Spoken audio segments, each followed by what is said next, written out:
Hello friends, ఇప్పుడే సంబంధించి market set close స్వాగతం. ఇక ఈ రోజు మన వార్ ఇంటెన్సిఫై ఏదైతే అయిందో ప్రాబ్లీ అది మార్కెట్ మీద ప్రభావితం చూపించిందని చెప్పాలి.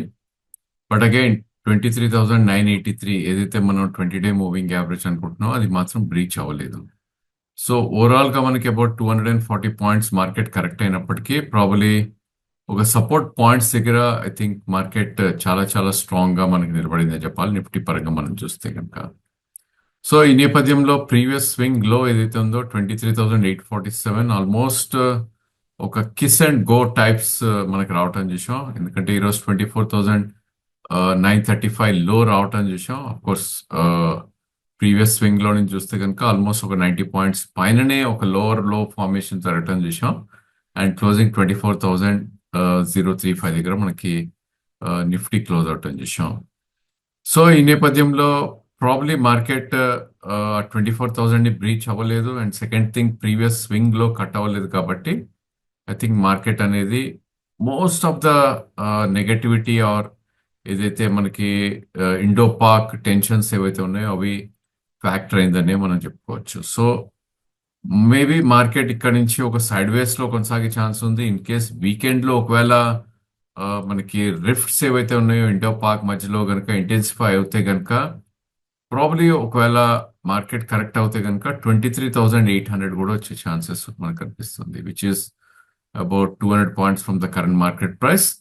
బట్ మనం అనుకున్నట్టు 20-డే మూవింగ్ యావరేజ్ అయితే ఉందో 23,983 దానిపైన ఆల్మోస్ట్ క్లోజ్ అవటం చూసాం. ఎందుకంటే ఈరోజు క్లోజింగ్ 24,008. సో ఆ 24,000 మార్క్ అనేది మార్కెట్ రెస్పెక్ట్ చేసిందని మనం చెప్పుకోవాలి. సో ఇక్కడ నుంచి మార్కెట్ ఏ డైరెక్షన్ లో కొనసాగే ఛాన్సెస్ ఉంది. సో ఐ థింక్ మనందరికి తెలిసిందే 24,400 ఆర్ మేబీ 24,440 ఏదైతే ప్రీవియస్ హై ఉందో ప్రాబ్లీ అది బ్రీచ్ అవటం చూసాం మనం.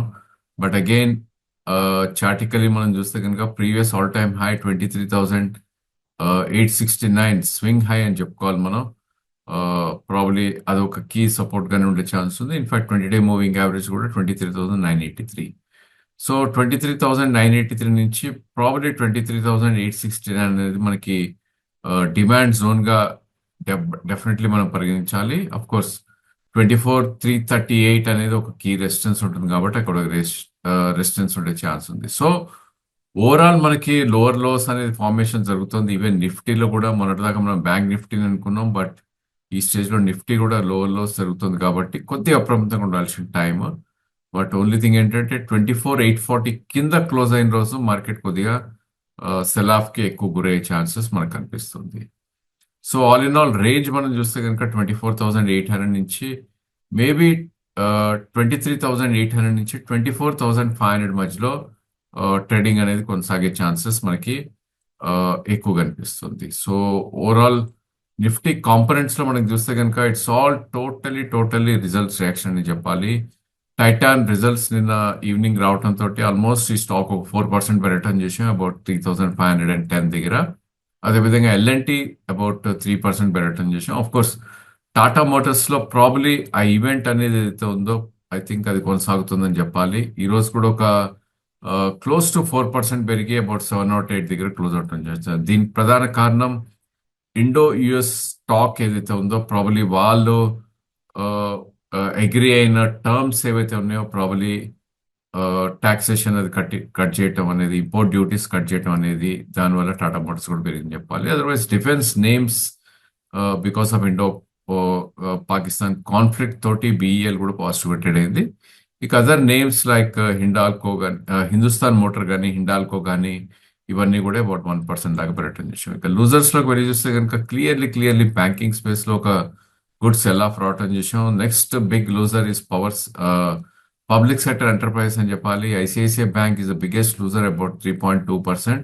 అదేవిధంగా పవర్ గ్రిడ్ 2.9% దాకా పడుతుంది చూసాం. శ్రీరామ్ ఫైనాన్స్ కానీ ఇంకా other core sector names like Grasim 2%, UltraTech 2% కానీ, ఎఫ్ఎంసీజీ నేమ్స్ లో 10% చూసాం మనం. బిగ్ డాడీ రిలయన్స్ ఈ రోజు ఒక 2% గివ్ అప్ చేసింది. అదేవిధంగా అదానీ గ్రూప్ కానీ, insurance companies, Jio finance, insurance names like SBI life and all hospital names like Apollo Hospitals and auto names like M&M. Of course, Tata Motors పక్కన పెడితే కనుక M&M లాంటి స్టాక్స్ లో వీక్నెస్ అనేది ఎక్స్పెక్ట్ చేయడం చూసాం. ఇక బ్యాంక్ నిఫ్టీ విషయానికి వస్తే కనుక సిమిలర్ స్టోరీ. గుడ్ థింగ్ ఏంటంటే ప్రాబ్లీ ఇది ప్రీవియస్ స్వింగ్ లో ఏదైతే ఉందో 53,084 కింద క్లోజ్ అవ్వలేదు ఇంకా. అఫ్ కోర్స్ ఈ రోజు లో 54,483 రావటం చూసాం. అండ్ 53,659 దగ్గర మనకు క్లోజ్ అయింది. అఫ్ కోర్స్ ఓపెనింగ్ 53,595 దగ్గర అయినప్పటికీ ఒక 400 పాయింట్స్ ఒక మంచి ర్యాలీ రావటం చూసాం. ఓవరాల్ గా అబౌట్ 750 పాయింట్స్ కింద క్లోజ్ అవటం చూసాం. బట్ బ్యాడ్ థింగ్ ఏంటంటే 53,874 ఏదైతే 20-డే మూవింగ్ యావరేజ్ ఉందో దాని కింద క్లోజ్ అయింది. సో ఇక్కడ నుంచి మార్కెట్ ఇంకొద్ది కరెక్షన్ అయ్యే ఛాన్సెస్ మనకి బ్యాంక్ నిఫ్టీలో ఎక్కువ కనిపిస్తుంది. సో 53,084 నుంచి 54,947. సో ఈ 2,000 పాయింట్స్ లోనే బ్యాంక్ నిఫ్టీ కదలాడే ఛాన్సెస్ ఎక్కువ కనిపిస్తుంది. డెఫినెట్లీ లోవర్ లోస్ అనేది కంటిన్యూస్లీ బ్యాంక్ నిఫ్టీలో మనం చూస్తున్నాం. గత వీడియోస్ లో కూడా మనం చెప్పుకుందాం, లోవర్ లోస్ ఫార్మేషన్ కంటిన్యూస్లీ జరుగుతుంది అండ్ లోవర్ హైస్ కూడా బ్రీచ్ కాలేకపోతుంది అని. సో ఆల్ ఇన్ ఆల్ 54,108 వరకు 108 కింద ఉన్నంతకాలం బ్యాంక్ నిఫ్టీ వీక్నెస్ ఎగ్జిబిట్ చేసే ఛాన్స్ ఉంది. ఇన్ కేస్ 53,084 బ్రీచ్ అయితే కనుక అక్కడి నుంచి ఒక 500-700 పాయింట్స్ కిందకు వచ్చే ఛాన్సెస్ మనకు కనిపిస్తుంది. సో రెండు ఇండిసెస్ కూడా మేబీ సెలాన్ ర్యాలీస్ ఈ స్టేజ్ లో మనకు సూచిస్తుంది because of the Indo Pak issues ఏవైతే మార్కెట్ లో నడుస్తున్నాయి. సో ఈ నేపథ్యంలో పబ్లిక్ సెక్టర్ బ్యాంక్స్ లో ఈరోజు ఒక మంచి షార్ట్ కవరింగ్ ర్యాలీ రావటం చూసా. ఇన్ఫాక్ట్ నిన్న కెనరా బ్యాంక్ ఏదైతే రిజల్ట్స్ అనౌన్స్ చేసిందో ఈరోజు ఒక 2.38% దాకా పెరగటం చూసాం. అదేవిధంగా SBI, bank of Baroda almost more than 1% పెరగటం చూసాం. ఇక వీక్ అయిన నేమ్స్ లో ఐసిఐసిఐ బ్యాంక్ 3% క్రాక్ అయింది. హెచ్డిఎఫ్సి బ్యాంక్ ఏదైతే మోర్ దాన్ 30% వెయిటేజ్ ఉందో బ్యాంక్ నిఫ్టీలో ఒక 2% క్రాక్ అవటం చూసాం. అదేవిధంగా axis bank and Indus bank more than 1% దాకా కూడా మనకి బ్యాంక్ నిఫ్టీలో క్రాక్ అవటం చూసాం. ఇక ఎఫ్ అండ్ నేమ్స్ లో మనం చూస్తే కనుక ప్రాబ్లీ ఎస్ బ్యాంక్ ఒక బిగ్గెస్ట్ గెయినర్ గా ఈ రోజు నిలిచింది. అబౌట్ 20 పైన క్లోజ్ అవటం చూసాం. ఇన్ఫాక్ట్ 200-డే పైన క్లోజ్ అవటం చూసాం. 200-డే మూవింగ్ యావరేజ్ పైన క్లోజ్ అవటం చూసాం. బికాస్ ఎస్ఎంబిసి ఏదైతే కంపెనీ ఉందో ప్రాబ్లీ ఆ కంపెనీ ఎస్ బ్యాంక్ లో క్లోజ్ టు 20% స్టేక్ ఎక్వైర్ చేస్తుంది అట్ ద రేట్ ఆఫ్ 21.5. ఆ న్యూస్ రావడంతో ఎస్ బ్యాంక్ లో ఒక మంచి అప్మూవ్ రావడం చూసాం. అదేవిధంగా other names like union bank కానీ ప్రాబ్లీ క్యాపిటల్ గుడ్స్ లో ఏబిబి సిమెంట్స్ లాంటి స్టాక్స్ అండ్ మిడ్ క్యాప్ ఐటీలో ప్రాబ్లీ నౌకరీ లాంటి స్టాక్స్, సలోరా ఇండస్ట్రీస్ లాంటి, ఐఏఎఫ్ఎల్ లాంటి స్టాక్స్ లో, అదేవిధంగా డిఫెన్స్ నేమ్స్ లో భారత్ ఫోర్జ్ లాంటి స్టాక్స్ అండ్ హెచ్ఏఎల్ లాంటివి ఇవన్నీ కూడా కొద్దిగా పాజిటివ్ గా మనకి ట్రేడ్ అవుట్ అని చూసాం. ఇక ఫార్మా నేమ్స్ లో కొంచెం షార్ట్ కవరింగ్ ర్యాలీ అనొచ్చు మనం. Divi's lab and Laurus lab లాంటివి పాజిటివ్ గా ట్రేడ్ అవుతుంది చూసాం. ఇన్ఫాక్ట్ లుపిన్ కూడా పాజిటివ్ గా ట్రేడ్ అవుతుంది మనం చూస్తున్నాం. ఇక వీక్ అయిన నేమ్స్ లో ప్రాబ్లీ ప్రాఫిట్ టేకింగ్ అనే చెప్పాలి మనం. ఎందుకంటే ఎంసీఎక్స్ మేబీ రిజల్ట్స్ యాక్షన్ 5689 ఒక 5% దాకా కూడా క్రాక్ అవటం చూసాం. అదేవిధంగా real estate names like Lodha, DLF లాంటివి ఒక మంచి కరెక్షన్ గురవటం చూసాం. అదేవిధంగా Apollo tyres and Indian hotel probably ఎప్పుడైతే మనకి వార్ లైక్ సిచ్యువేషన్ ఉంటుందో హోటల్ ఇండస్ట్రీ డెఫినెట్లీ ఎఫెక్ట్ అవుతుంది. కాబట్టి ఈవెన్ ఇండియన్ హోటల్స్ కూడా ఒక వీక్నెస్ అనేది ఎక్స్పెక్ట్ చేసింది. గుడ్ థింగ్ ఏంటంటే ప్రీవియస్ స్వింగ్ లో ఏదైతే ఉందో 682 అది బ్రీచ్ అవ్వలేదు. ఒక స్టేజ్ లో 699 దాకా రావటం చూసాం. బట్ క్లోజింగ్ లో ఐ థింక్ ఒక 5% దాకా కరెక్ట్, 3.7% దాకా కరెక్ట్ అయ్యి క్లోజ్ టు అబౌట్ 722 దగ్గర క్లోజ్ అవటం చూసాం. ఇక other names like Patanjali, torrent power, Dixon technologies, camps industries ఇవైతే హైబీటా నేమ్స్ ఉంటాయో ప్రాబ్లీ అవన్నీ కూడా కొద్దిగా సెల్ ఆఫ్ కి గురైందని చెప్పాలి. ఇక క్యాష్ సెగ్మెంట్ లోకి మనం చూస్తే కనుక probably total results reaction and some institution play or defence names లోనే ఒక మంచి అప్మూవ్ రావటం చూసాం మనం. సో ఈరోజు ప్రీమియర్ ఎక్స్ప్లోజివ్స్ 18% అప్మూవ్ రావటం చూసాం. అదేవిధంగా ఏపీఎల్ అపోలో మైక్రోకాన్ ఏదైతే డిఫెన్స్ నేమ్ లో ఉందో అదొక 11% పెరగటం చూసాం. అదేవిధంగా పరాస్ డిఫెన్స్ కానీ other names like Astro Micro ఇవన్నీ కూడా 6 to 8% దాకా పెరగటం చూసాం. ఇక మూడో రోజు ఈరోజు టెక్స్టైల్ నేమ్స్ అన్ని కూడా ఒక పాజిటివ్ గా ట్రేడ్ అవటం చూసాం. సో ఇన్ఫాక్ట్ లోకేష్ మెషిన్ కూడా వాళ్ళు గన్ చేస్తారు అన్న థీమ్ ఆల్రెడీ ఉంది కాబట్టి అది కూడా ఒక 5% దాకా పెరగటం చూసాం. బీడీఏలో ఒక 5% పెరగటం చూసాం. డేటా ప్యాటర్న్స్ కానీ రెడింగ్టన్ కానీ ఇంకా other names like NRB bearing, Zee Limited ఒక one of the good results ఇచ్చింది, ఈ స్టాక్ కూడా పాజిటివ్ గా ట్రేడ్ అయింది. ఇక other names like Mazagon Dock 3% up move రావటం చేసాం. అదేవిధంగా పొకర్నా, రైల్ టెల్ అబౌట్ 3% దాకా కూడా పెరగటం చేసాం. ఇక అదర్ నేమ్స్ లైక్ ఏవైతే వీక్ అయ్యో వాటిలో మనం చూస్తే కనుక Grindwell Norton probably I think maybe results reaction ఒక 9% దాకా కరెక్ట్ అవటం చేసాం. ఇన్ని రోజులు ఒక బిగ్ అప్ మూవ్ వచ్చిన సొనాటా సాఫ్ట్వేర్ ఒక 9%, 5% దాకా కరెక్ట్ అవటం చేసాం.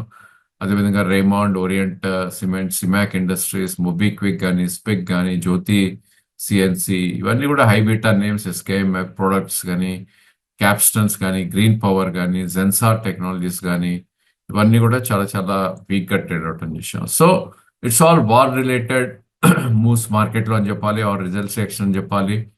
Even drone companies like Zensar technologies ఏదైతే ఉందో అది 5% అప్పర్ సర్క్యూట్ లో లాక్అవుట్ అని చూసాం. అదేవిధంగా అదర్ డిఫెన్స్ నేమ్స్ లో కూడా ఒక మంచి బయింగ్ అనేది రావటం చూస్తున్నాం. సో ఇవన్నీ కూడా ప్రాబ్లీ సీజనల్ రియాక్షన్స్ అని చెప్పాలి, బికాస్ ఇప్పుడు వార్ సీజన్ నడుస్తుంది కాబట్టి.